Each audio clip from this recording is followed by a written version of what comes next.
Sir, ಇವಾಗ ನನಗೆ ಬೆಳಗ್ಗೆಯಿಂದಲೂ ತುಂಬಾನೇ ಆಶ್ಚರ್ಯ ಆದ್ರೆ, ನೀವು ಪಾದಯಾತ್ರೆಗೆ ಇಟ್ಟಿರುವ ಮುಹೂರ್ತ ಇವತ್ತು ಸನ್ಮಾನ್ಯ ಮುಖ್ಯಮಂತ್ರಿಗಳಾದಂಥ ಸಿದ್ದರಾಮಯ್ಯನವರ ಬರ್ತ್ಡೇ, ಜನ್ಮದಿನ.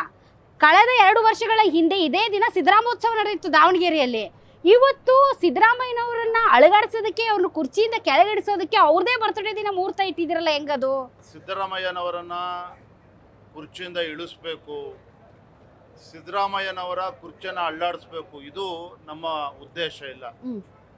ನಮ್ಮ ಹೋರಾಟದ ಮೂಲ ಉದ್ದೇಶ ಇರುವಂಥದ್ದು, ರಾಜ್ಯದಲ್ಲಿ ಇವತ್ತು ಭ್ರಷ್ಟಾಚಾರ ರಹಿತ ಆಡಳಿತನ ನೀಡ್ತೇವೆ, ಅಹಿಂದ ಸಮುದಾಯಗಳಿಗೆ ಧ್ವನಿಯಾಗಿ ಕೆಲಸ ಮಾಡ್ತೇವೆ ಅಂತೇಳಿ ಜನರಿಗೆ ಭರವಸೆಯನ್ನು ನೀಡಿ ಅಧಿಕಾರದ ಚುಕ್ಕಾಣಿ ಹಿಡಿದಿರ್ತಕ್ಕಂಥ ಸಿದ್ದರಾಮಯ್ಯನವರ ನೇತೃತ್ವದ ಕಾಂಗ್ರೆಸ್ ಸರ್ಕಾರ, ಈ ಜನವಿರೋಧಿ ಭ್ರಷ್ಟಾಚಾರಿ ಸರ್ಕಾರ ಇವತ್ತೇನಿದೆ, ಇಂಥ ಭ್ರಷ್ಟಾಚಾರ ಸರ್ಕಾರವನ್ನು ಬುಡ ಸಮೇತ ಕಿತ್ತಾಕಬೇಕು.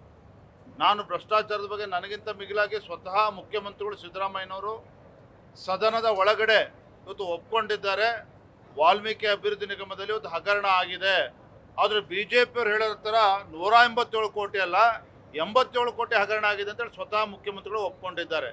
ಇಲ್ಲಿ ದುರಂತ ಅಂತ ಹೇಳಿದ್ರೆ, ಯಾವ ಹಣ ಪರಿಶಿಷ್ಟ ಪಂಗಡಗಳ ಅಭಿವೃದ್ಧಿಗೆ ಮೀಸಲಿಟ್ಟಿರ್ತಕ್ಕಂಥ ಹಣವನ್ನು ಕೊಳ್ಳೆ ಹೊಡೆದು ಲೋಕಸಭಾ ಚುನಾವಣೆ ಎದುರಿಸಿದ್ದಾರಲ್ಲ, ನಾಚಿಕೆ ಆಗಬೇಕಿತ್ತಲ್ವೇ ಕಾಂಗ್ರೆಸ್ ಸರ್ಕಾರಕ್ಕೆ? ಗ್ಯಾರಂಟಿ ನ್ಯೂಸ್, ಸುದ್ದಿ ಖಚಿತ, ನ್ಯಾಯ ನಿಶ್ಚಿತ.